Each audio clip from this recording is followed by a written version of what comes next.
Sorry to wake you. I am not dreaming. I forgot to tell you something. You were right about the smiling bag. The things I tell you will not be wrong. Better to listen than to talk. I believe you. Don't search for all the answers at once. A path is formed by laying one stone at a time.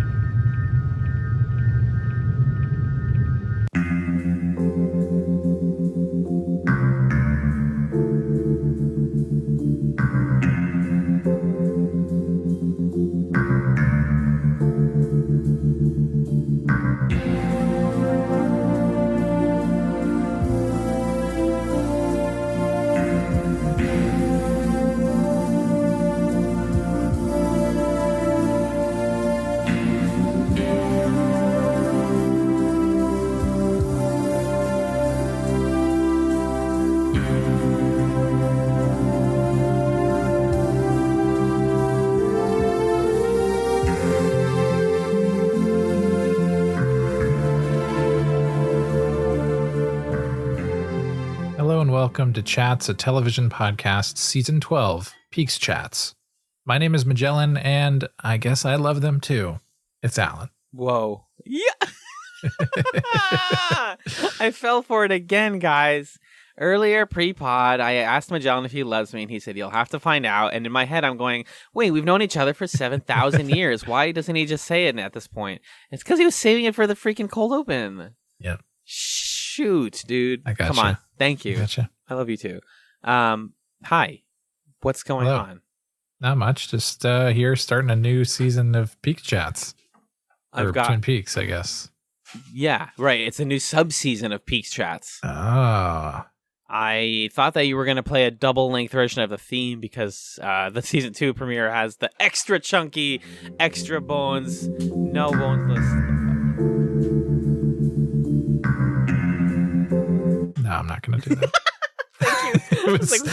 It was so long. It's because it's not even, there's no like musical variety. It's just that. Dun, dun, Right. dun, So dun. when it was going, I was thinking, wait, is it just that I haven't watched this opening in a while, or is this especially long? I cannot tell the difference. It was chonky for sure, dude. Yes. Yeah. And this episode was chunky too. Clocking in at nearly an hour and a half, I realized I told you like 25 minutes in, I'm looking at the length on my Blu-ray and it says an hour 26 and I was like, uh-oh. Hey, bud. So we, I think last time we said we were watching May the Giant Be With You and Coma. We're going to actually just watch Coma next week with episode 3. So this episode today of PeaksChatz is just about May the Giant Be With You, which is season 2, episode 1 of Twin Peaks. It was directed by David Lynch, written by Mark Frost, and according to our notes here, David Lunch. So Damn. That's good. It aired on September 30th, 1990. And Alan, what happened in May the Giant Be With You? I'm glad you asked. In this episode, a wounded Agent Cooper has a vision of a giant who gives him several clues about the murder of Laura Palmer. Shelley and Pete recover from the mill fire, but Josie and Catherine are missing. What a weird set of priorities that that summary had. A plot and Z plot. Yeah. So Shelley and Pete are fine. Don't worry. Every other character, who cares? Audrey, who cares? Something's going on. Yeah, I honestly was weirded out by the Audrey plot. I don't know why it's in this episode. I did want that summary to at least mention the Bobby stuff. That feels like it was important. There's a lot of things. The investigation has more to it than just Cooper wakes up. Right. But yeah, season 2 of Twin Peaks, they took the summer off. The last one was in end of May, 1990. Now we're into the end of September. Mm-hmm. So they had their little break. And Majan, I'm curious, what do you feel about this episode? And also, how do you feel it serves as a reintroduction to the world of Twin Peaks for those who haven't seen it in a while? I think it is just an arbitrary fact of television to consider this episode to be in a separate season from the ones we've watched so far. really doesn't feel like it should be. There's been a shift in a sense of the vibe, and we can talk about that. You were saying before we started recording that this episode is a little bit darker than some of the other ones, but I don't know. I thought that we basically just picked up right where season 1 left off, to the point where it doesn't really feel like much has changed, but maybe that means it's a really elegant reintroduction, because it is I think you could start here. It tells you everything that you need to know. But I wasn't bothered by the moments where they're like, by the way, let's just summarize everything real quick. So I thought it was pretty good. It's fun. Yeah. I honestly, if I'm being real with you, it's not just the length of this one that turned me off. I think it just has a lot of fat on it, and not even like boring or uninteresting fat, but just like you don't need, like, there's a reason that episodes of shows end and have breaks in them. I was telling Magellan that we had a long pre-pod, if you can't tell, but I was talking about this podcast S-Town that I've been listening to, and how good it is when a podcast is just like 45 minutes and then done. Looks at episode runtime of this episode, which is probably going to be like 4 hours. Just kidding. No. But like, I need the breaks. And I feel like this episode is basically 2 acts. I watched it in 2 halves. I understand the, like, Twin Peaks is back, summer's over, like, let's go, it's time to watch the new show and answer all the questions. But it's also like, you know, there's still some chaff in there that I didn't think needed to be there, honestly. I think 90 minutes is just not a good length for a TV episode. Yeah. It's we're not TV producers, but we've said this every single time we watch a 90-minute pilot or a premiere, and it's just like, dude, why? Who has the attention span? To do this. It's not even an attention span thing. I genuinely just think this episode worked better in 2 parts. I took a break somewhere around one of the Bobby, not the big Bobby scene, but one of the Bobby scenes. Came back and was like, okay, Twin Peaks, I'm good. Mm-hmm. But it opens really strong. I think that we're getting the introduction of some of the coolest aspects of Twin Peaks, and the show is a bit more confident with its visions and like what visions mean for Cooper in the world of Twin Peaks. I saw an article recently that was like, hey, it was written right before The Return started airing, and it was someone saying, hey, if you never watched Twin Peaks and you want to get caught up, here's like the skip list. Which, you know, you should not have walked into this wood plank like Andy did, but I did. And it was like, if you want to watch one episode, do you like that? If you want to watch one episode, watch the season 2 finale. If you want to watch like 3, watch this many. If you want to watch 6, watch this many. And if you want to watch all of them, don't watch all of them. And it's like, it's so frustrating. Because, you know, we here at Chat Studios in Twin Peaks, Washington, definitely advocate for watching a show in its entirety in its release order. If you can. I understand there are shows that don't work like that and production reasons, whatnot. But anyways, coming back to this episode, I was like, yeah. Was this one on the... Did they say skip it or watch it? Well, it depends. Like I said, there were different variations. But I think in one of their, like, watch the 5 episodes, this was on there, yeah. That makes sense. So weird. Like, why would I only watch 5? Why would I only have exactly the attention span to watch 5 episodes and then never watch any more? Like, so it's odd. But we open on a really cool scene. Another one of those memorable Twin Peaks vision scenes. Cooper awakens he awakens to a dream. And a man is ringing a bell or something. Man in a little white, he's like a little bellhop, basically. He comes in. He's very friendly. Brings him room service. It's room service. He's got a little red bow tie. I love this wholesome old man. And he just gives Cooper a lot of thumbs ups and brings him a glass of milk and asks him how he's doing. I wish that this is like a squad goals right here. I wake up from a bender and my friend brings me a glass of milk and tells me to call the doctor. I like that when, like, this whole part, Andy is still going, Agent Cooper. It's like, it sounds like a sound clip. I don't know why he's doing that over and over. I understand, like, he's trying to get hold of him, but, like, just hang up. The waiter, like, puts down the phone, and then we get into our first big dream sequence of the season, where Cooper sees... Well, just before we get to that, I do love the the particular comedy of this sequence feels... You know, we had some discussion in our Discord recently about, like... applying the notion of authorship to Twin Peaks, because it is a TV show that is created by a group of creators, of writers and directors, and that's definitely true. And also, I think that this particular scene has like Lynch's fingerprints on them in terms of his penchant for like, let's just make this scene really long or like make this shot last a long time. And I loved it just because nobody does that. Nobody would have the man come back to the door or do a thumbs up at the door 3 separate times. Leave, right? come back. Yeah. Or have the whole thing where he's like, I hung up the phone, and Cooper's like, did you call like an ambulance or something? And he's like, I hung up the phone. So Thank and you, then old this, man. this bit where he goes to hand Cooper the bill, and Cooper's just on the ground bleeding out this whole time.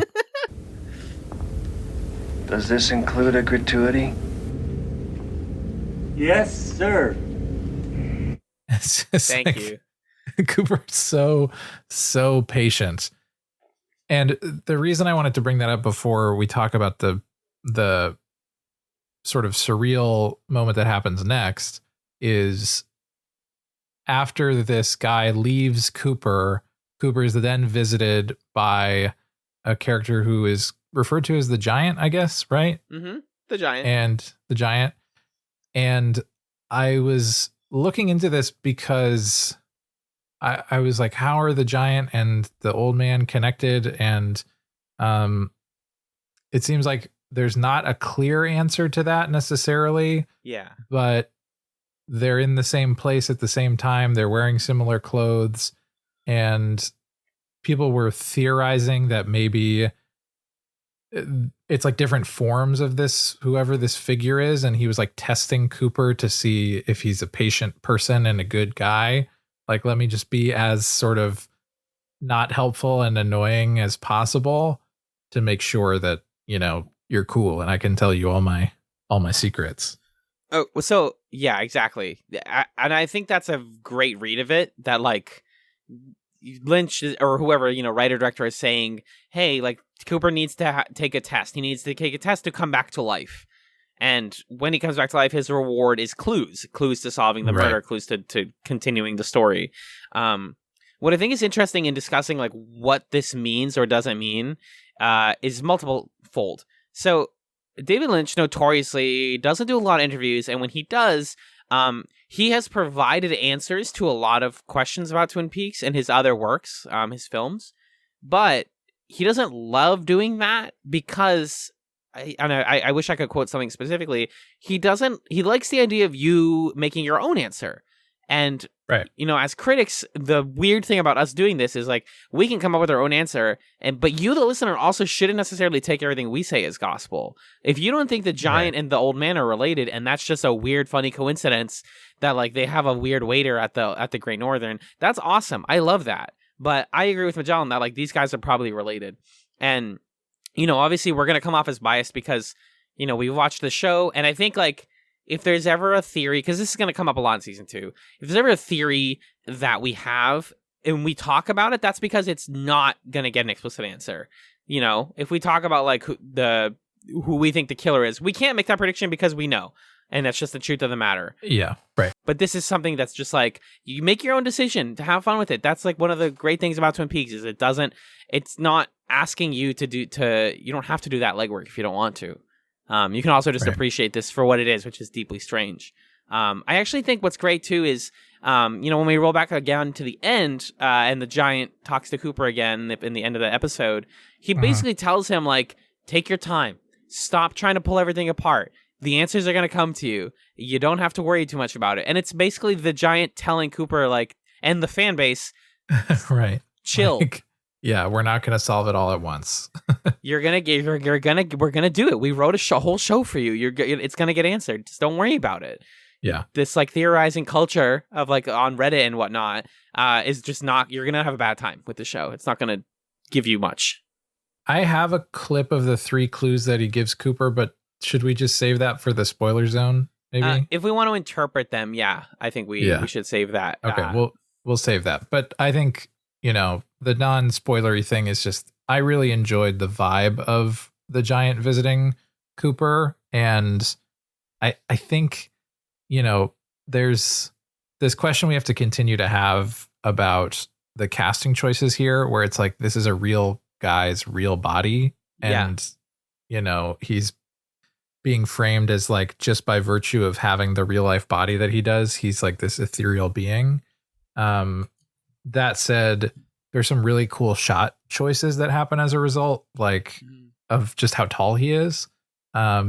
Like when he visits Cooper for the second time, and there's that shot of him in profile, basically, where his head's right next to the chandelier in the room. Yeah. It looked really cool. Yeah, it did. Well, Kira Stricken also just has an interesting face. Like, yes, he's a very like gaunt man. Separate from his height, which, the guy has gigantism, or was born gigantism. Like, doesn't have to be his defining feature. And Twin Peaks does often dabble with like, does disability or abnormality make you weird or like supernatural or exactly. Right. It's something to keep thinking about, but this character is looked on very positively. The giant doesn't seem to be, as we understand it, a malicious force. This is a guy who's literally like, "Hey, Cooper, I'm going to help you. You need to get up. You need to solve the murder." He mentions, I'll just say them really quickly. There's a man in a smiling bag. The owls are not what they seem. Classic Twin Peaks quote. And without chemicals, he points and mentions that Leo is locked inside the hungry horse. At least 2 of those are basically fully solved in this episode. Yeah, which was weird. I don't really know why they're doing that, but yeah. It's a big criticism with season 2 is that they take stuff that's like mysterious in the visions and in the dream sequences and makes it textual, and it's like, I didn't need to know that. I like to not knowing that, actually. And it seems like they were under network pressure to do that. I think we talked about that a couple episodes ago, right? Yeah. And also maybe it's just something you have to do in a premiere if you're trying to sell new fans, to sort of say, look, here's a list of clues. We're going to make them matter. We'll prove it to you and make 2 of them matter right now. Exactly. We'll keep watching. But it just, like the moments where Cooper saw the body bag that Jacques Renault was in, and he's like, oh, the smiling bag. Yeah. Come on, man. This is silly. I'm going to keep noting those because that happens a lot. Yeah. It's like, I found the thing that was in my dream. And it's like, Cooper, when Andy later is like, I solved that riddle you told me this morning. Yeah. Come on, Leo guys. Johnson was saying at this other, basically just Leo Johnson has an alibi and didn't kill Teresa Banks. Right. So we know he's not Laura's killer. Mm-hmm. Yeah. But if you're into the sort of mysteries of Twin Peaks, I think this episode has a lot of food for you, a lot of fodder. Yes, sure, yeah. With all of that stuff, with all of the mystery stuff. And with the ending of the episode, absolutely, too, absolutely. Which we'll talk about, yeah. What do we want to talk about next? I feel like I have so many thoughts in my head spinning. Let's stick with Cooper and just talk about what this episode does to reorient us to the central investigation. Because it's closing a couple doors so that it can direct us towards, the questions that it wants us to focus on in this season. So Cooper's found by Truman and Hawk. Is that right? Mm-hmm. And then they get him to the hospital, and Cooper manifests himself out of his hospital bed. I was watching this YouTube commentary YouTuber guy talking about like the TikTok culture of trying to manifest money, where and Cooper feels like he'd be one of those guys where he's like, I'm just going to get out of bed and I'll be fine. God, by the way, literally the last book I read before the pandemic, I'll never forget this for the rest of my life, was a self-help book, whose final chapter was all about money, and did literally repeatedly posit that if you want to have money, just think about being rich a lot, all the time. God. Just think about you are a rich person, and then you'll wake up tomorrow and you'll be like, wow, I'm rich. And I've been so mad. Oh my God. I hate it. Sorry. Yeah. I think it was either a Jarvis Johnson video or this guy like Nick is not green or something. I don't remember, but But yeah, there were a lot of people on TikTok who were like, I did this manifesting thing, and look, now I have this $3,000 check. It's Yeah. like, okay, you sure? And anyway, I have this clip that I wanted to play actually, which is Cooper when he's on the ground, he's talking to Diane, and he thinks that he's going to die, and he just says the things that he like regrets. I thought this was a really beautiful moment. At a time like this, curiously, you begin to think of the things you regret, or the things you might miss. I would like, in general, to treat people with much more care and respect. I would like to climb a tall hill, not too tall. Sit in the cool grass, not too cool, and feel the sun on my face. I wish I could have cracked the Lindbergh kidnapping case. I would very much like to make love to a beautiful woman who I had genuine affection for. And, of course, it goes without saying that I would like to visit Tibet. I wish they could get their country back and the Dalai Lama could return. Oh, I would like that very much. All in all, a very interesting experience. And then that's them finding him. Yeah. Very much David Lynch just going down things he wants to do. Yeah. I just love hearing the order of priorities there for Cooper. He's like, I want to experience some stuff. Oh man, that case would have been cool to solve. I guess sex is nice. I don't know. Whatever. But yeah, and then Tibet. That's a great moment. Yeah. But anyway, so Cooper's fine. There's this kind of convoluted thing where he was wearing a bulletproof vest, but then he pulled it up a little bit because there was a tick, and then the bullet landed on the tick. So like it did hit him and not the vest, but maybe I don't know. It's the whole thing. He's fine. Cooper's alive. He's fine. He's like a little bit more handsome. I didn't really see this. You know what it is? Early in season 1, you can kind of watch the de-evolution of Cooper's hair, or in my opinion, evolution of Cooper's hair, because it's so slicked back in episode 1. It's like glued to his head. And as it's gone looser and it's kind of gone up, he's looking like a young David Lynch in a way. Like it's like elevating, not to the full like Flock of Seagulls Lynch look. Yeah, but it's not an Eraserhead thing. No. Kyle MacLachlan's good looking, and it's something about like I just like this is also co-opted from my friend Ryan, but who said like for some reason when Cooper gets shot he gets hot, like which is something we can all strive towards. But I definitely felt that while watching this, where like it's just something about his swagger a little bit and like all this like low volume mumbling that I was like, oh my god, I'm smoldering for Kyle MacLachlan in the 90s. Kyle MacLachlan does a good job of holding his body in a way where you could tell that he's in a lot of physical pain. Yeah. I just think he performs that pretty well. But we hang out with the sheriff squad for a lot of the episode, and it's mostly informational stuff, but also Albert's back ribbing people again. People which are is sick of Albert pretty now. fun. Yeah, they can't stand this guy at all.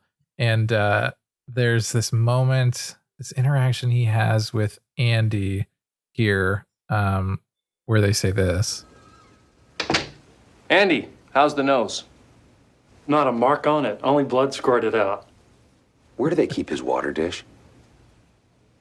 Albert. Agent Cooper, guess what? That's Andy saying, like, I solved your riddle, Agent Cooper. But I liked how they shifted a lot of the conflict that Albert's having away from Truman to being conflict with Andy this time around, because it allows them to do the same bit, but it doesn't feel like they're rehashing necessarily. Because Truman gets to be like, here, Albert, walk over here. I'll get you a cup of coffee. Can't stand you. And Andy gets to be the guy who eventually blows up at Albert later in the episode. Yeah, it's not that I'm sick of Albert, because again, Miguel Ferrer, top tier, and I love having an asshole on the team, but because he's also competent. Like, he's not just a dick and like sucks. He's really, really good at solving this case. He's like doing more work than Cooper is for the actual like technical solving of the case. So you can't say that about him, but just like watching, there's a part later where Truman is like, Albert, come with me. I'm going to go buy you a coffee. Where it's like Truman's way of being kind of clapping back, if you will, is to be a little nice. Like kill him with kindness is, I think, a bit of Truman's thing, because he literally punched this guy last season, and now he's like, you know what? Just go away. Stop talking to Cooper, please. I'm helping out my friend here. But it's just really interesting seeing everybody else react to Albert. I honestly forgot how much Albert is in this show. To the point where he feels like a regular member of the cast, you know? There's not much more to say about Albert necessarily. He and Cooper have some interactions that just feel like kind of retreading the ground of their arguments about Twin Peaks from previous episodes. But I did like one of the last moments that he has where there's this great sequence which we can talk about where they're essentially recapping what happened the night Laura Palmer died. And then that ends up with Andy crying, and then they have this exchange. I know, Andy. I know. It's what we call a real three-hanky crime. Ugh.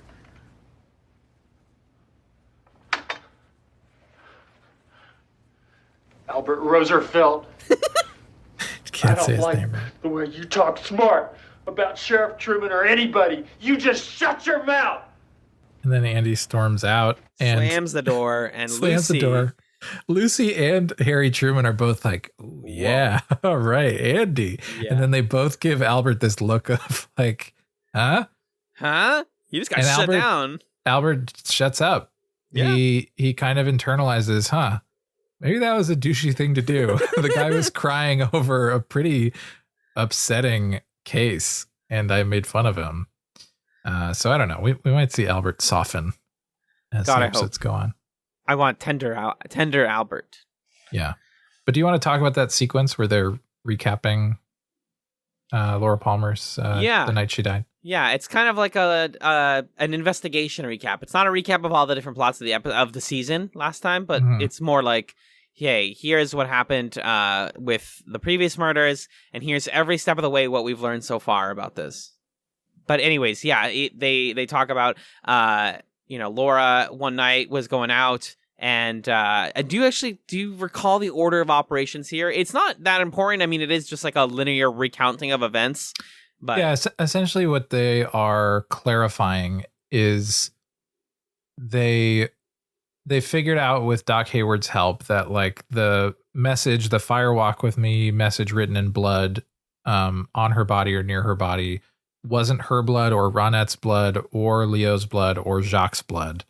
And they just go through like, okay, Laura went here. She was with Ronette Pulaski.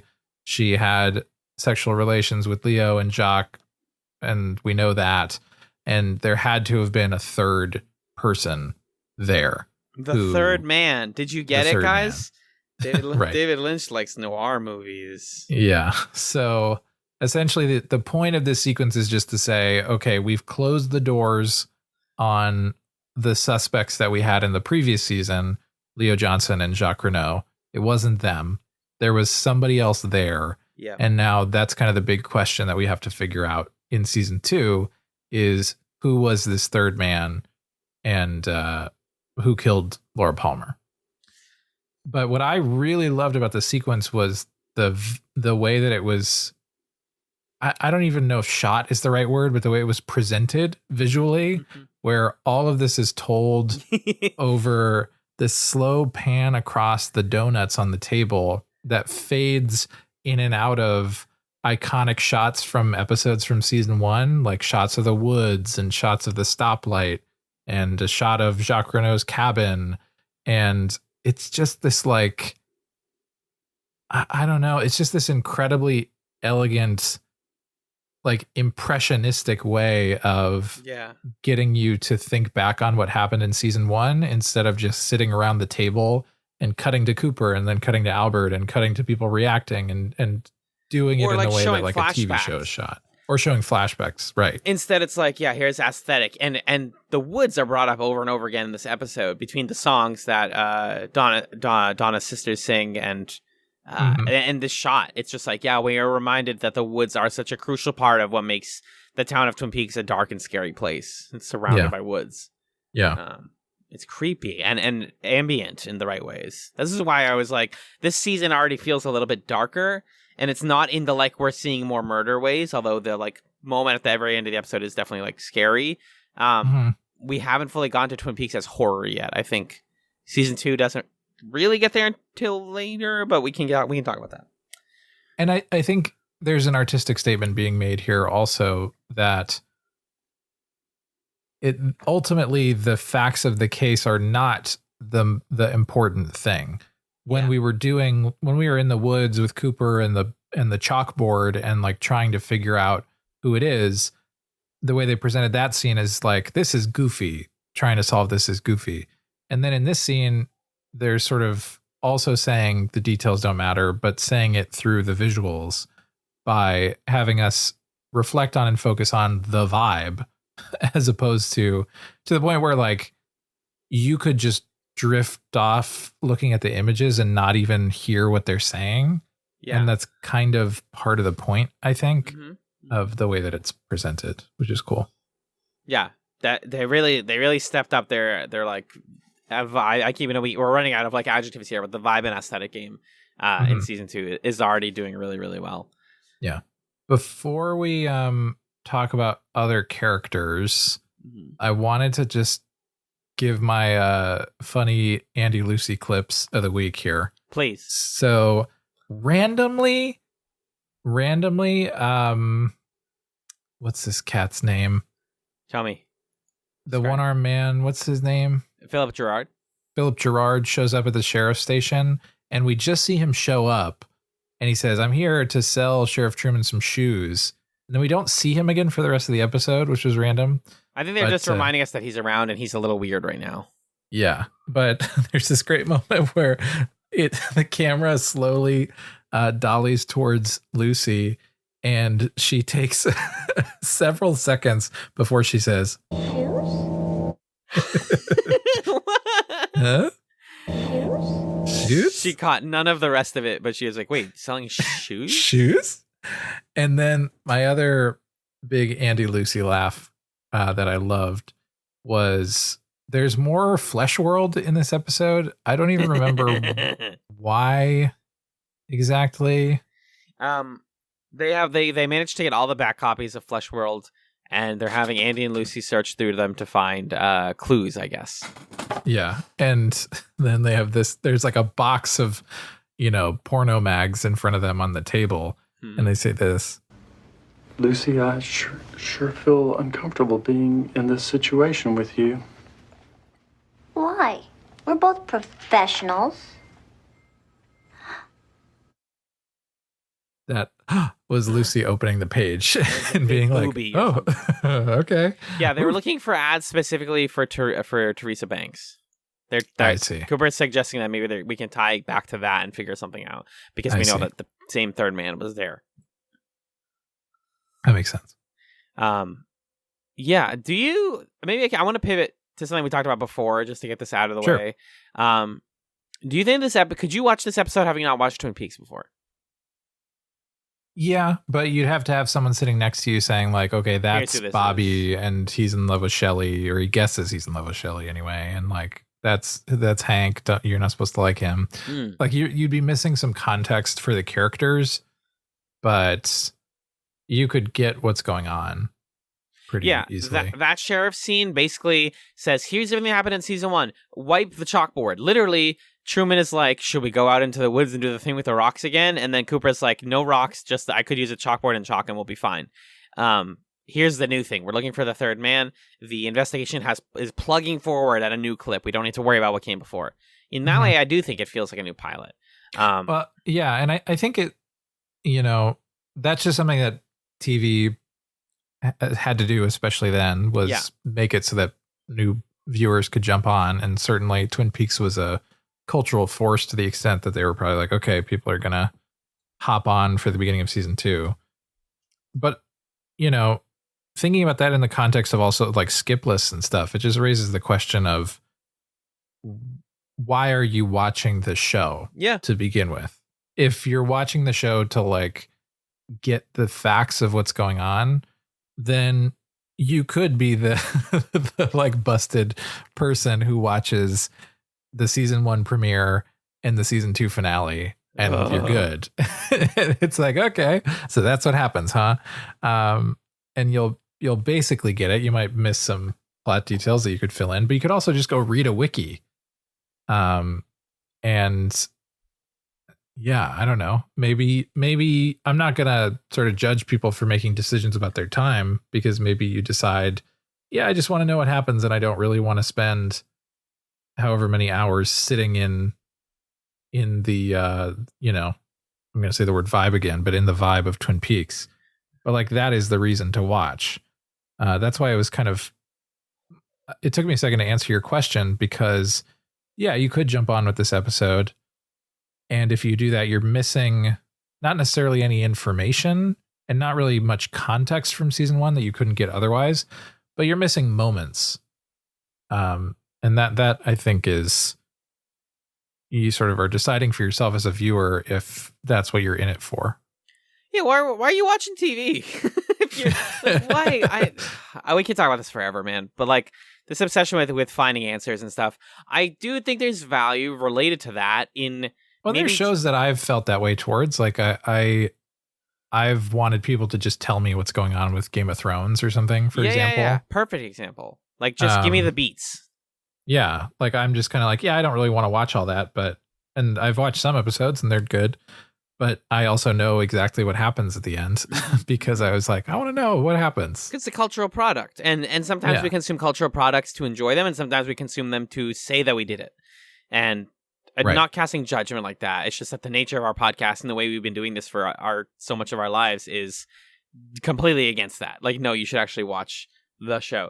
I want to briefly, before we jump to some of the more boring plot lines, just go down some of the episode skip lists that I found. Or the different the variants of the skip list. It's from the New York Times, and the article, if people want, is called "Your Complete Guide to Rewatching Twin Peaks." No offense to the writer. Yes, no offense to writer Margaret Lyons, but this article boils my blood. I want to rewatch one. I want to rewatch one episode of Twin Peaks. You want to guess what she gave? Well, you said season 2 finale, right? No, actually, I was wrong. Worse, dumber. The season 1 premiere? No. One episode, and then you're done. It's Zen or the Skill to Catch a Killer. It's the episode with the dream sequence. Just watch that. Oh, yeah. Duh. I get it. You get it. You'll get the show. I mean, that's like I've been saying, that's like the reference, right? Yes. That people make, so. Yes. I want to watch 3 episodes. I will watch season 1, episode 1, Zen or the Skill to Catch a Killer, and a pivotal episode in season 2. I'm not going to say which one. Which we won't spoil. Yeah. No, I'm more committed. I will watch 7 episodes. That's pilot, episode 3, episode 6, and the finale of season 1. And then also season 2, episode 1, pivotal episode, and season 2 finale. Okay. Okay. That makes sense. How about a little bit more? I'm pretty into it. I'll watch 13 episodes. Season 1 episodes 1, 3, 4, 5, 6, 7, 8. Season 2 episodes 1, 3, 4. Wait, why are they skipping 2? I think 2 is like kind of it's just like setup, I guess. I guess so. Sure. And then 2 is all over the place, but jumps a huge swath. It's the beginning and then 22, basically. Yep. And then, honestly, I want to watch a lot of it. I just want to skip the bad parts, and it tells you where the boring arc of season 2 is, which I disagree with. So, that's a great skip list. Thank you, Mario Lyons. Please come on our podcast. I actually do appreciate that you made that article. That's not how I think you should consume Twin Peaks at all. I mean, I think the 7-episode version is like, yeah, if you want to get, I'm going to. It's the week before the return premieres, and you're like, I don't have time to watch the whole show. What do I do? Yeah. Well, and you're like, I want to get the parts of Twin Peaks that people talk about. Yeah. The reference cut. Because nobody, as great as it is, nobody out there is talking about the moment where the Major is telling Bobby about his vision for Bobby's future. Like, there's no discourse about that anywhere. You don't need to watch that. Yeah. You're here to watch it because you love great moments in TV or whatever. Mhm. But like, yeah, if you just want to understand when people talk about Twin Peaks, this is what they talk about. Those 7 episodes are going to serve you.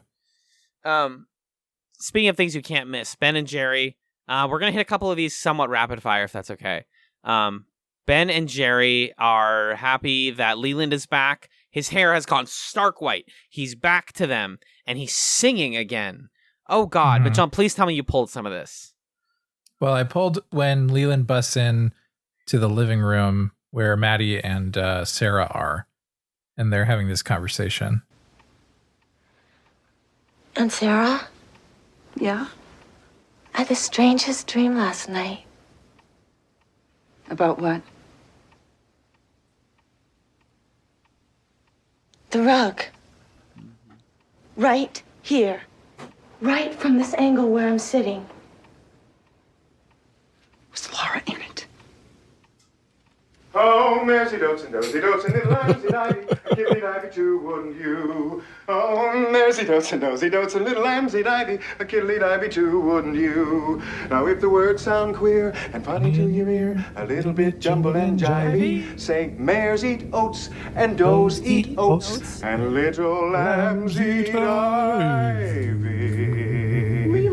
Oh, maresy dotes and dozy dotes and little lambs eat ivy, a kiddly divey too, wouldn't you? A kiddly divey too.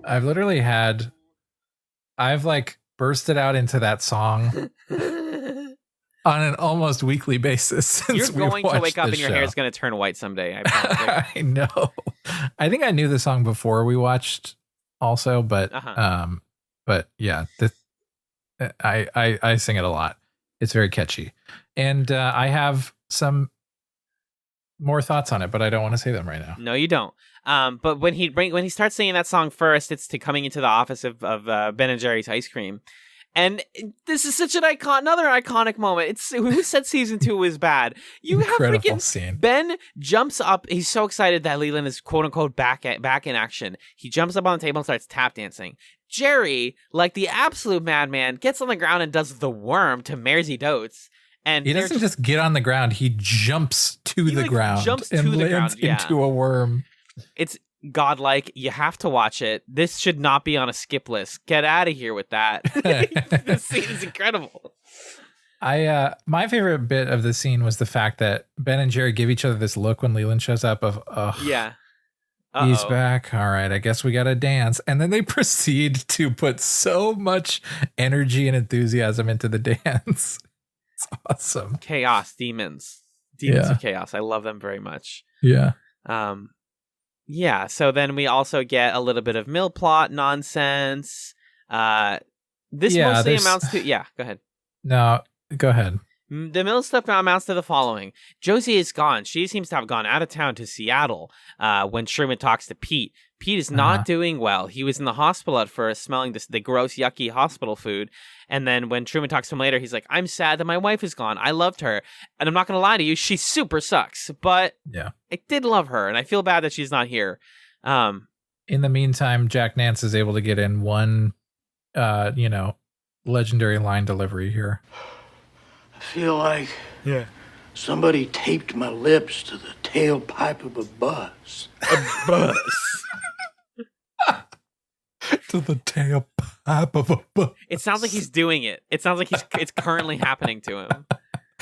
Oh my God, he's so good.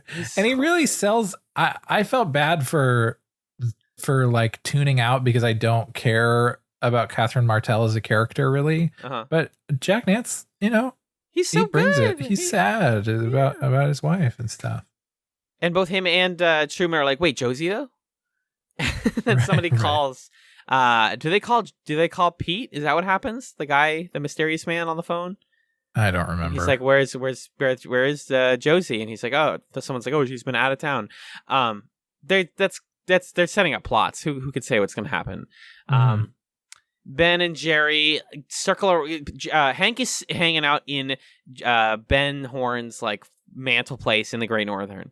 He's just vibing like a freaking thug. And they're like, did you do... This is another, like, recapping season 1 thing. They're like, Yeah. all right, let's go down the checklist. Did you burn down the mill? He's like, yeah, I totally did. They're like, awesome. Is Catherine dead? He's like, yeah, she was in the driest room when the thing went off. He's like, dope. Did you do this? He's like, yeah, absolutely. I love... This is another, like, example where Hank is just this hyper-competent murder man. Yeah.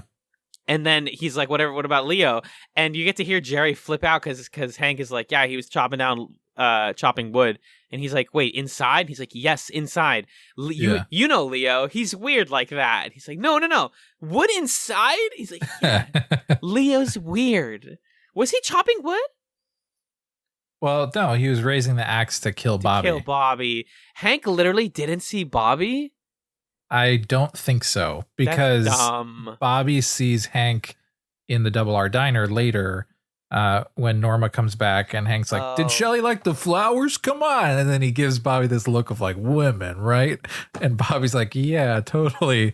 And has a flashback and remembers him killing Leo. But I don't think Hank saw Bobby, because if he did, that Bobby would be in trouble. Wouldn't make sense. Yeah. Yeah. Love Bobby, by the way. This is great. Maybe my favorite scene in the episode, Magellan. Maybe my favorite scene in the episode. Bobby's chilling in the Great Northern. He's worried about Shelley. He's worried about everyone.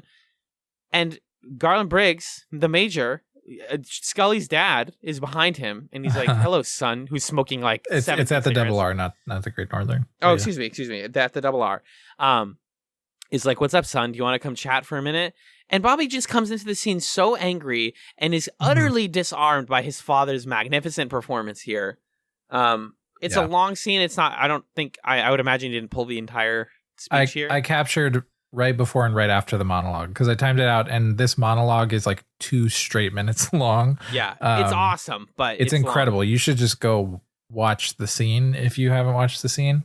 But I really like the beginning of it, where it's Bobby in this episode. I think important context is Bobby was just with Shelley, right? Yep. And they're starting to come out of being worried because Leo is in the hospital. It seems like he's going to get arrested, and they're no longer in this sort of like, we're having this secret affair, we're plotting to like, frame people. It's just like, okay, it's us. Who are we? Yeah. And Shelley says, I love you. And Bobby says, I guess I love you too. And he's not saying it like, yeah, I guess I love you. He's like, he's realizing it by saying, yeah. Okay. I guess I love you too. Him fondling her under her hospital gown was a little weird. They were doing some nipple play on television. I love it. It's my like, poor bisexual heart can't handle it. But he carries that sort of reflectiveness into the Double R Diner when he sees his dad. And it's cool to see Bobby so willing to open up to people, to the point where he actually just straight up asks his dad. Dad. Yes, son?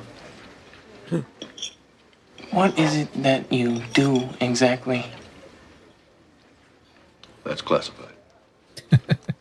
You could, I was bummed there, because Major Briggs is such an empathetic person. And yeah, your work is classified. He's going to offer some pie. Oh. The huckleberries are particularly delicious today. Particularly fresh and delicious. Thanks.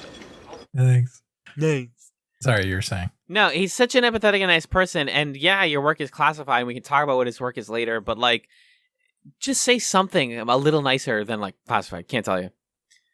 But then, yeah, right. But then he goes into that 2-minute monologue where he's like, Bobby, I had this vision where I saw you and, like your future looks so bright, and we had this really great hug and it was awesome. And it culminates in this exchange. My vision ended. I awoke with a tremendous feeling of optimism and confidence in you and your future. That was my vision of you. Yeah. I'm so glad to have had this opportunity to share it with you.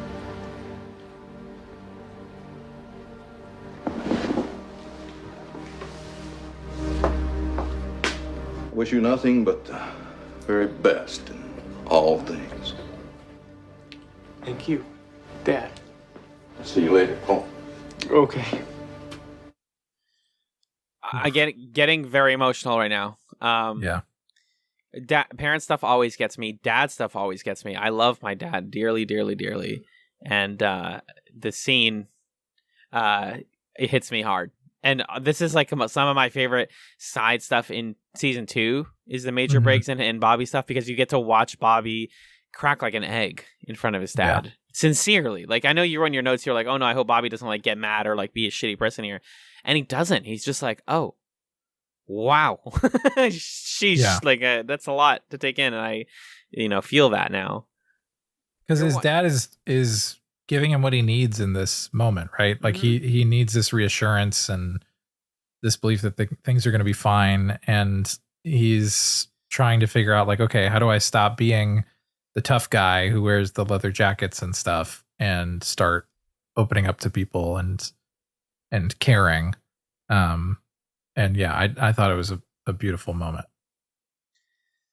Definitely in the like, please watch this scene if you aren't already watching the show with us. But yeah, in that list of stuff. So we did the mill stuff. I talked about Leland.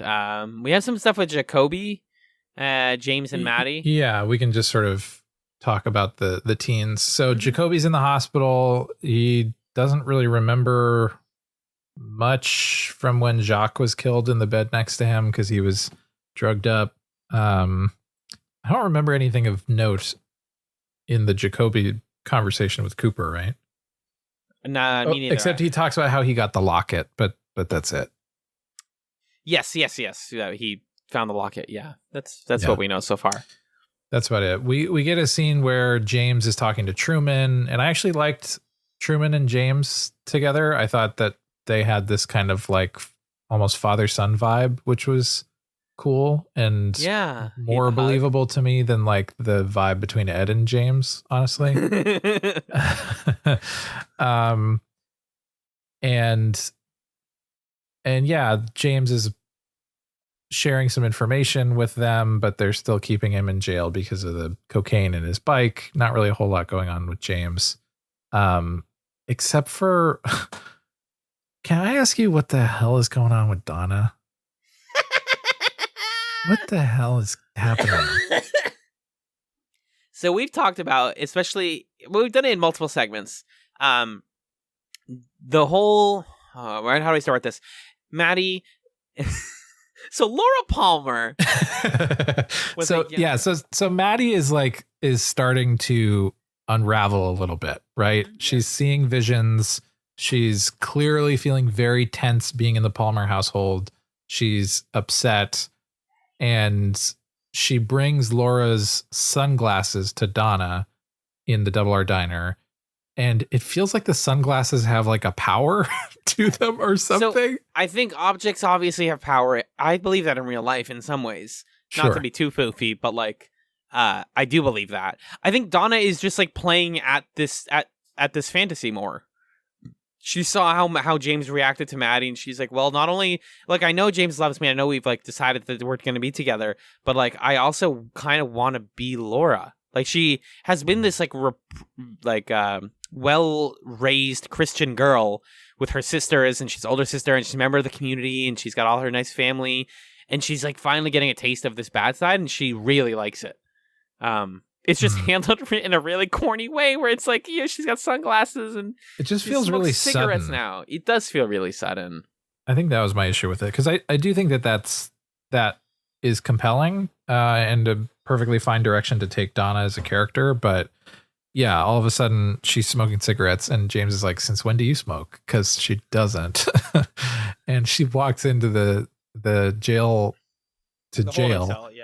the holding cell area with the sunglasses on, and James is like, oh damn. Whoa. There's even a moment where she walks into the sheriff's office and somebody catcalls her, but like you don't see who it was. They're just like, let's throw in a catcall. I didn't think the sunglasses were like look that cool also. They're fine. They're like I don't know. They're very classic. They're like Audrey Hepburn-y glasses. Sure. Breakfast at Tiffany's sunglasses. That's the two kind of off-screen funny moments. There's that, and then there's one scene at the Double R Diner that opens with some random Greg who we've never met. Please. Hot damn, that pie's good. That guy is not a character in the show. He's not named. That's an extra that they just gave a line to. Why do they open the scene with that? I don't freaking know, because it's funny, dude. It's weird, yeah. It's the key to everything. Hot damn, that pie is good. And it is. He's right. They talk a lot about how good the pie is. There is also another, like an ADR moment, because it felt like the cat call was added in later, where Ben and Jerry are walking down the halls of the Great Northern, and they dub in everybody walking past them saying, Mr. Horn, Mr. Horn, Mr. Horn, Mr. Horn, Mr. Horn. It's like, did they have two extras and they just didn't want to make it seem empty? So they just put in a bunch of audio. It's weird. And I think they also were it's like a joke, like, oh, both of their names are Mr. Horn. Isn't that funny? But I don't know. Oh, sure. Mr. Horn, Mr. Horn. Can you call me Mr. Horn next time we do the intro? No, that's not a fun enough name. Hot damn, that pie's good. Again, been listening to too much S-Town, and that sounds like the main guy on S-Town. It sucks. I'm sad again. So I think that covers the majority. Oh, Audrey's still around. She's at One Eye Jack's. She's having a bad time. They resolve the whole thing with her dad pretty quickly, but not before Ben Horn goes into a disgusting line where he has to leave the room, and he says, I like you. You know how to interest a man. That's half the battle. Next time, we will play a different game. I'll make the rules. You'll like it. Fun game. Everybody wins. Ugh. It's just like thinking about putting yourself in Audrey's shoes completely. It's extremely upsetting. It's traumatizing. Yeah, it's traumatizing. And we get that, and then we kind of let her sit for most of the episode and don't see her much. Oh my God, I just got the dopest note for the spoiler segment. Okay. It's about the part where Audrey gets superpowers and she kills the bad guys. That's not true. Stop it. No. Good. I want to talk about Nadine and Ed before we call it. Well, just the rest of the Audrey stuff is she has this confrontation with Blackie O'Reilly. Blackie sucks in this episode. She's like gone from really cool to like, oh no, Jerry's gonna kill me. Jerry intimidates her, which the thing that I think makes that less stupid is if you consider that the Horn brothers, must have done something to her to make her like afraid of them in that way. Yeah, definitely. But yeah, she goes from that to then having a guy hold Audrey back so she can like grab her chin and stuff. Mm-hmm. It's a lot. It's not even necessarily that this stuff is like bad. But I just don't feel like I can analyze it because it makes me very uncomfortable. Welcome to Twin Peaks, baby. Yeah. Do you feel comfortable talking about Nadine and Ed? Kinda. And we learn a lot about Nadine and Ed. We get the lore dump we did not expect. It starts with Ed saying this. What's worse is I'm sitting here thinking that maybe that there's a part of me that didn't want to stop her. From killing herself. Jesus. That's a full load. And then it just goes from there. This is the moment where Truman pulls Albert aside and says, I'm going to get you a cup of coffee. Yeah. And they don't leave the area. They literally walk 2 steps away to the coffee. And Ed is divulging all of these facts of his relationship with Nadine. Albert is laughing his ass off. Dick. But we learn, okay, here's what we learn, right? We learn that Ed was with Norma in high school, and by all accounts, they were going to get married. Norma runs off with Hank at some point, and almost immediately, Ed gets with Nadine. They take a long drive to Montana. They have a shotgun wedding, and and Norma hears about it and it's like, oh, I hadn't even slept with Hank yet, and you just ran off and got married. And Ed feels obligated to be with Nadine because she's like so kind and innocent and whatever. And also when they're on their honeymoon, he's the one that accidentally shoots her eye out. They're hunting and they're presumably drunk, or they're having a good time, and he misses and shoots her eye out. Woof. It's a bummer. It's a almost real bummer. It's almost as well. So it's two things. If you want to like be like, you know what they say in improv or whatever, like believe in the characters. This is Ed being like, I have to be honest. He's just like spilling his guts because like honesty is only, it's therapeutic. But also kind of, if you zoom out a bit, it's like the show is saying like, all right, we just got to get the Ed and Norman plot somewhere fast. We can't like keep teasing this out. Let's give you the whole thing all at once. And they kind of just like shove it down your throat in that scene. It is a lot. And this is the stuff that I actually like about Twin Peaks, though, is the way that we can blend this comedy with darkness. Because we've already known that Nadine and Ed's marriage is fraught, but to specifically say that it happened because he was like frustrated about Norma, and then he just got kind of stuck in it, really adds a layer of sadness to this plot line that I never considered. Right. I mean, I hope Nadine's okay. But ups and downs, like I said in this episode. In May the Giant Be With You. Star Wars was out at this point, right? Yeah, so that's a fucking Star Wars reference. Come on. Maybe, actually.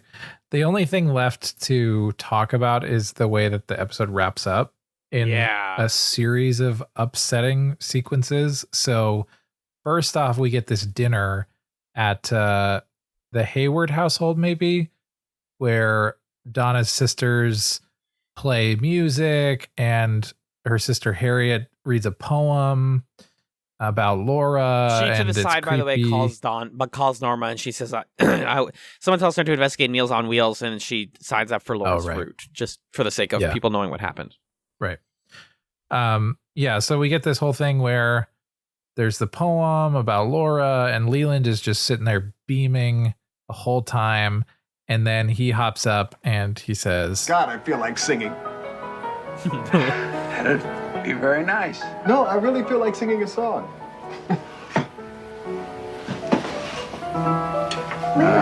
Come on, everybody. Get happy. Get happy. Get happy? Mm-hmm.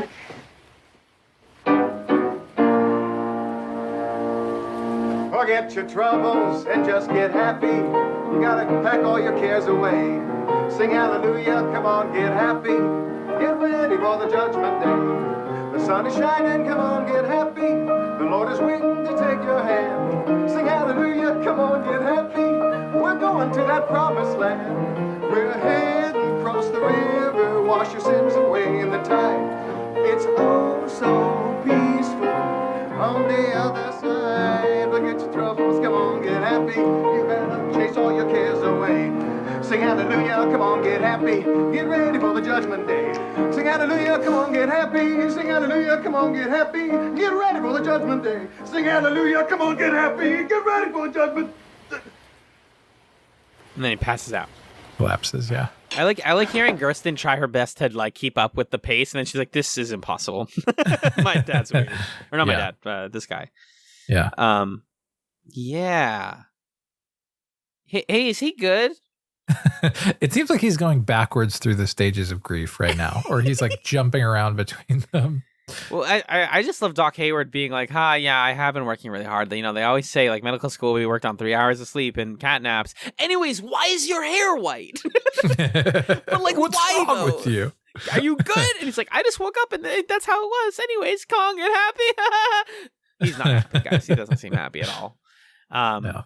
And Oz always appreciates Sarah in the back going, Leland, like, don't sing. Leland, we can't keep doing this.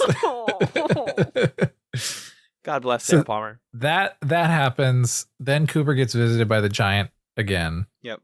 And the giant's like, hey, I'm back. By the way, you forgot something. Maybe it's Audrey, or who knows. Oh, and Audrey's like, special agent, come save me. Special agent.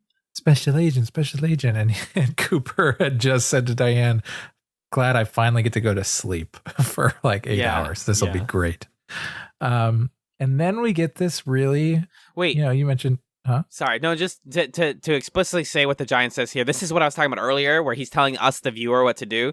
Don't search for all the answers at once. A path is formed by laying one stone at a time. One person saw the third man. 3 have seen him, yes, but not his body. One only known to you, ready to talk. And then he goes, I forgot one more thing. And he shoots a globe of light into Cooper's head. I will talk about it. Anyways, now tell me about this final nightmare scene. Yeah, so the giant has said, you forgot something. And then we get this scene where we start in a hallway in the hospital. And this is that Twin Peaks as horror stuff that you were starting to talk about. We go to Ronette Pulaski's room. She's waking up. So presumably we're going to get some more conversations with Ronette soon. And she's remembering the night that Laura died. And we see images of that. There's not much to say about it except that it's like scary, and it seems that Laura is almost like possessed or something. Yeah, she's screaming. And it connects to something. Oh, the one thing that Jacoby did say earlier in the episode that was important is he's reflecting on how he believes that Laura allowed herself to die, that she put herself in a situation where she knew that she was going to die. Yes. And so it seems like that's what's going on here. And we see that creepy guy who we've seen before. Oh, it's the spooky man. Spooky man. Don't we know his Bob? It's Bob. His name is Bob. Yeah. Okay. I'm like, we have to be cagey sometimes, but only once when you don't know. Yeah, very creepy. I feel like I want to warn people, but also I shouldn't warn people because that defeats the point of a horror in a lot of ways.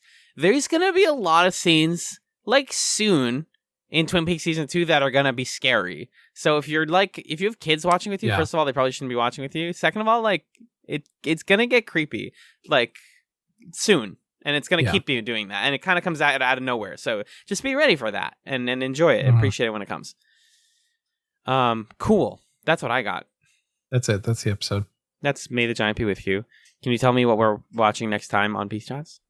Next time we're watching season 2, episode 2, Coma, and season 2, episode 3, The Man Behind the Glass. I'm going to read the summary for Coma, but not the summary for The Man Behind the Glass, because the summary for that one has some spoilers. But remember last time when we got so excited about the thumbnail for Coma, we're still excited about it. Anyway, Albert determines that neither Leo nor Jacques killed Laura, but he's unable to find any leads into who shot Cooper. Cooper says that they must find the third man, who he believes to be Bob, the gray-haired man. Interesting. We're going to start chasing down Bob and find out who he really is. Unmask that nasty man.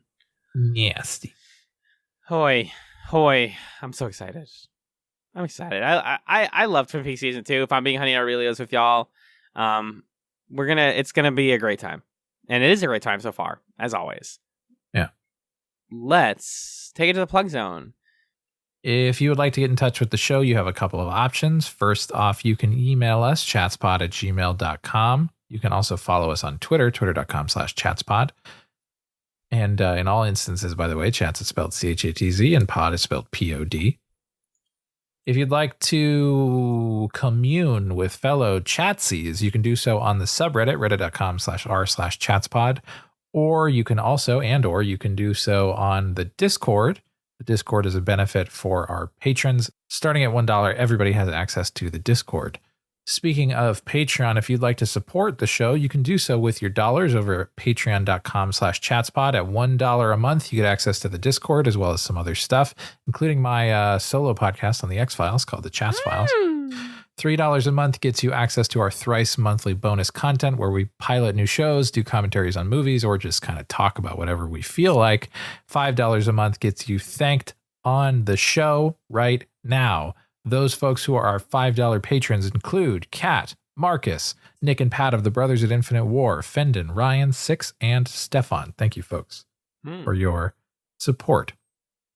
If you don't have the cashola, to support us on Patreon, or, you know, you've got other things to spend your money on, that's cool. You can also support us by rating us on Apple Podcasts or other podcast platforms, and by sharing the show with folks that you think would enjoy it. That would be a huge help to us. If you know people in your life who like Twin Peaks and want to listen to a podcast about it, send them our way. We would greatly appreciate that. Other things, we have a website, chatspod.com. And our logo was designed by Camilla Franklin, who you heard on a few episodes ago. You can find her stuff online. It's in the show notes. She's Camilla Strader everywhere that matters. So yeah, those are the plugs. And then we like to wrap up our episodes here by giving a recommendation to all of you, a little, what are these called? A little chatsome, something to snack on between now and next time. So Alan, what is your chatsome for the folks this week? Well, folks, if you listened to last, or I don't know if that was 2 episodes ago, I did a Diane segment recently where I was in the woods. I was in the mountains of Vermont. I was there last weekend with some friends, and we tried out some new sports that I want to recommend. You guys know sports? I want it to be really foofy and be like, my chatsome is cooking and having fun with your friends because it's a fun activity. Which, like, yeah, but again, not everyone can do that. Not everyone can do sports, but hey, have you heard about disc golf? My chatsome is disc golf, sincerely and wholeheartedly. If you live in a place where you have enough physical space to do this, you need a frisbee and an agreement on a space, like where the hole is going to be. It's more fun than it has any right to be. It's very simple. If you learn how to throw a frisbee, then you can have a great time with it. Just golf. There's something relaxing about the golf format of like getting minimum number of shots to do something cool. No, regardless of whether it's mini, disc, or with clubs or Mario, all instances of golf are really fun. But yeah, I had never played disc golf before, and like playing disc golf up a ski hill in July, pretty cool. You're like going up a freaking mountain, like throwing discs around. It was a great time. I recommend it. Get some outdoor activities while you can, while it's still nice out. Nice. Yeah. What about you, mister? What's your chatsome? I have a type of chatsome that I don't know if I've ever done before. I have a tech recommendation. Uh-oh. I recently got a new wireless keyboard for myself. Ooh. I purchased the Logitech Craft keyboard. Are you familiar with this thing? No. So it's a Bluetooth keyboard that has a little special feature in the top left. It's got a little knob, and you can twist the knob and it does stuff. Like what? It's context dependent. They've got a couple profiles for some applications. So Google Chrome, for example, it cycles through your tabs. Whoa. When you use it in Chrome. That's good. It's supported in the Adobe suite. So if you're doing it on Photoshop, it does a bunch of context dependent stuff. In Premiere, it like scrubs through the timeline, and I have it do that in Adobe Audition as well when I edit. So I don't have to use the mouse or the trackpad or whatever. I can just spin the dial to move the what am I saying? To move the thing horizontally. You know what I'm saying? Right, to scroll. And there's a lot of other things that you can tell it to do.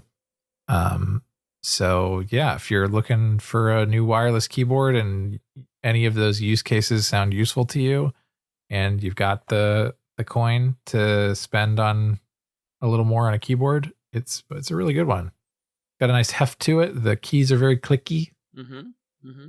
Pretty I solid love clicky experience keys overall. Yeah. This looks really cool. I have thought about getting a new wireless keyboard when I was let's say unemployed, as the kids like to say. I would go to the library and bring my wireless keyboard and just write in the library for like the entire day. It was really dope. But then my wireless keyboard broke and I didn't want to buy another like shitty one. Does this have Bluetooth? I guess it's wireless, so obviously it has Bluetooth. It's Bluetooth. Okay. So I can use it on like an iPad, hypothetically? Yes. Well, actually, let me get back to you on that. There's a USB receiver that you plug into your computer that's like the Logitech unifying receiver. Oh, maybe not. I don't know if you need that or if it can just be Bluetooth to anything that uses Bluetooth. I think it's just Bluetooth, but I'll look into it and let you know. Preach. Well, folks, that's going to do it for this episode of PeaksChatz. Thank you, Magellan, for being the Agent Cooper to my Sheriff Truman. Oh. And thank you, dear folks, for listening to PeaksChatz. Damn fine podcast. Damn fine. Damn, that pie's good. Oh, wait, I gotta do that again. Hot damn, that pie's good. I love the short clips are great. Shoot.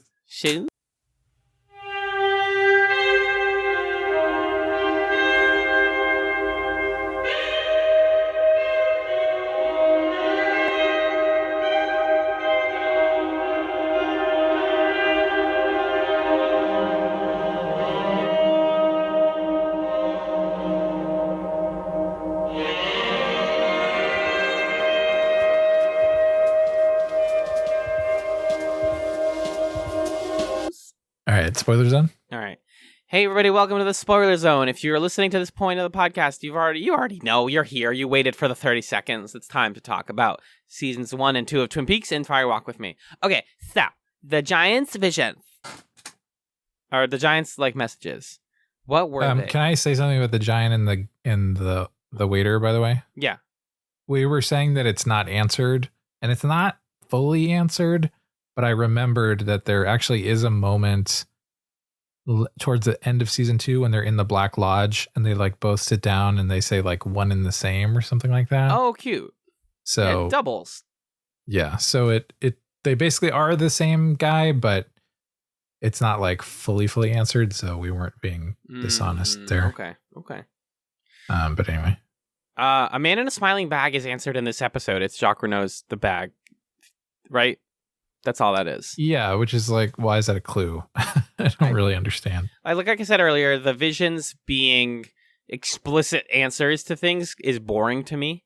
That's why I like the owls are not what they seem. Because all that means, what it really, really textually means is there are spirits in the owls, and Bob and Mike can travel through them and transfer messages and watch people and examine people through the owls. Mm-hmm. That's what they're saying. They're not just owls. Yeah. And also getting you in the right headspace of, this is why I think the Log Lady intros are really good. I was watching a Twin Perfect video where he was like, oh, the Owl Lady scenes put you in the right headspace to think about what Twin Peaks is and where you should be thinking about thematically. Because they're really hard to parse and strange, but they get the tone exactly right. And they're kind of a guiding key for how Lynch and company want you to think about Twin Peaks. Because he had a lot less control in season 2, and so it's kind of his chance after the show already aired to be like, hey, let me give you a reset. Right. Without chemicals, he points. I don't know what that means. Me neither. I'm sorry. Let me do a little bit of Googling. Yeah, let's look it up. We are allowed to do this now. Oh, yeah, that auto-completed. Chemicals. One-armed man was Bob. They worked together. They were evil. When he saw the guy, he stopped to cut his arm off. The door. This is not written in English. Molesting in touch. Dale catch him and let him wait. Who made this sheepproductions.com website? I found the same website. It's terribly written. I don't think I don't have no know. idea. I genuinely don't know. Twin Peaks lore experts, can you hit me up at some point and just confirm real quickly what that means in the future? If I find out between now and the release of this episode, I'll drop an edit in.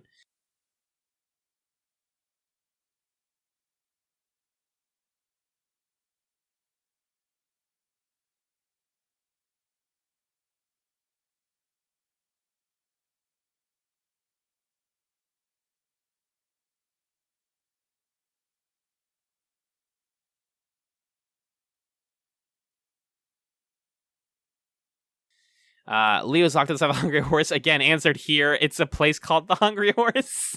I found it. Tell me.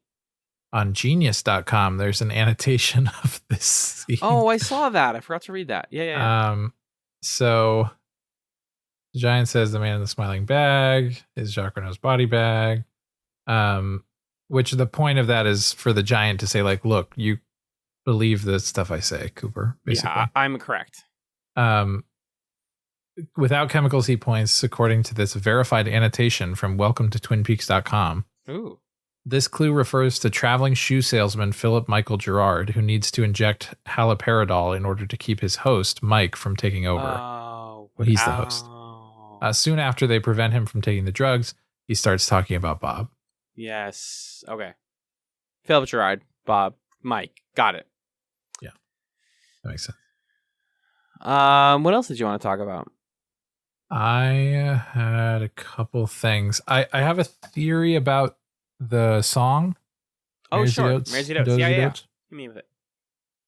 I think what is being said there, because the whole point of the song is it sounds like a nonsense song, and then you slow it down and you realize that it's real words. And I think the significance of Leland singing it is to basically say to the audience, slow down and pay attention. Yeah, it's right in front of you. It's hiding in plain sight. His hair turned gray. There's like another guy with the gray other hair. Guy. We're telling you. Yeah. This is why I don't like the point that people make, which is like David Lynch never explains his stuff. Like it's in the I don't want to be like annoying about this, but like it's there. You'll realize it after the fact, yeah, but it's all there. That's going to be definitely a recurring conversation with The Return when it gets super weird. Is like, this doesn't mean anything, and it's like, yeah, just pick something. It means whatever the hell you want it to mean. I don't know. I thought it was annoying that Major Briggs was like, it's classified. It's like, you're in the X-Files, dude. You're fucking studying aliens. Just tell your son you study aliens. You freaking is nerd. That they talk about that in season 2? Briggs, yeah. That he studies aliens? Yeah. It's not like a huge plot point, but yes, it's like once you get into who's the shitty guy that we hate that Nick was like, I didn't know about this. Or no, not Nick, but Michelle was like, I didn't know this character was in the show. Oh, right. It's in that whole segment of the plot. It's also not huge. It's more in the Mark Frost books, but like I feel okay talking about those in this segment because we're not going to read them and I don't recommend them. Is like the Black Lodge from space or something? No, those are separate things. Oh, well, what the fuck is what is any of that then? I don't know. Mark Frost likes alien stuff. Okay. All right. Whatever. The Hong Kong plotline is going to get turbo stupid. Turbo stupid, yep. Definitely. That guy's name is Jonathan. I forgot that his name is fucking Jonathan. We didn't comment on the line, we are a bicep. When the Horn brothers are talking to Hank and they say, we're a bicep. Relax until we say flex. I just liked that. It's not really a spoiler thing, but I wanted to comment that that's kind of a cool line.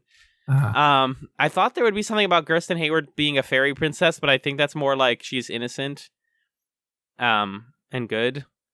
Oh, like she's dressed up as a fairy princess or whatever? Yeah. Obviously. Yeah, that honestly that felt like in line with, Laura Palmer's The Prom Queen kind of. Yeah. Like, oh, these poor innocent girls or whatever. That poem really was very, very good.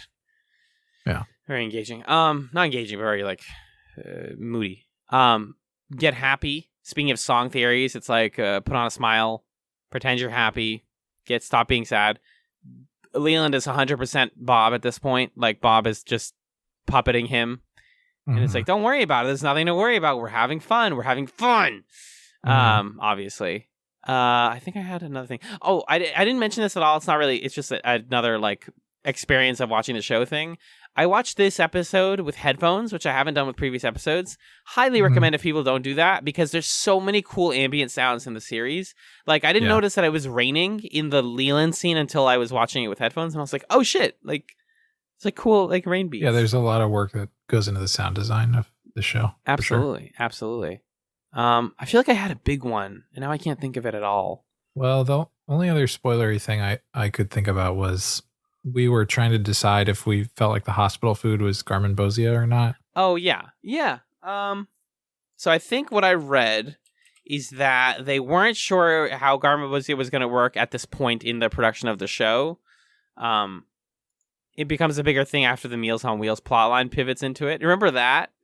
With the kid? Is this going to be hopefully this is the thing that makes you scream like at the end of the spoiler segment. But when there's the little kid that looks like David Lynch. I don't remember that. You don't remember Pierre Tremont? I think he's actually played by David Lynch's son or something. I don't. Yeah, the Donna stuff dips into some weird plot lines about garum bosia, creamed corn. This is the lore stuff I don't super care about, but basically the hospital food was supposed to either be poisonous or have something to do with this evil. Garum bosia has to do with the Black Lodge. You could just... it's like what they eat. They like eat human suffering or something like that. Yeah. Pain and sorrow. Pain and sorrow. Source of sustenance for certain spirits. Something for Micah Table, convenience store, something. Have you ever had cream corn before? Yeah. Oh, how is Pretty it? good. It's like sweet, right? Yeah, if you like corn, you like cream, you're going to love this. Check this out. I think that's all I got. Yeah, me too. Cool. Thanks, everybody. Bye-bye. Whoosh. Whoosh. Forest sounds. Hot damn, that pie's good.